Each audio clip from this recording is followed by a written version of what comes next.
ए बंगरू ते तिरछा कहाँ फेंकते?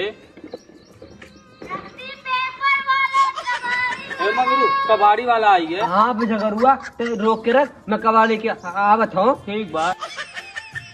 ए कबाड़ी वाले तो रुका रहा, मंगरुआ डब्बा लेके आओ बार। ठीक बा। ए मनई हल्ला कबाड़ हमें सोन पापड़ी दे दा। सोन पापड़ी ना कुरकुरे बाटे। हाँ तब कुरकुरबा दूध दिया।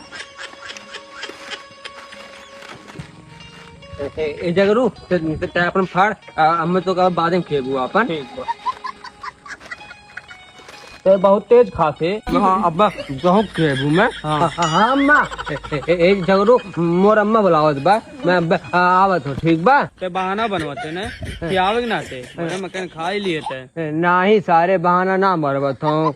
जरा कबाड़ बिन के हम लाए कुरकुरे यन खाइए हमार, चलाक बनत। अब आया जरा क्या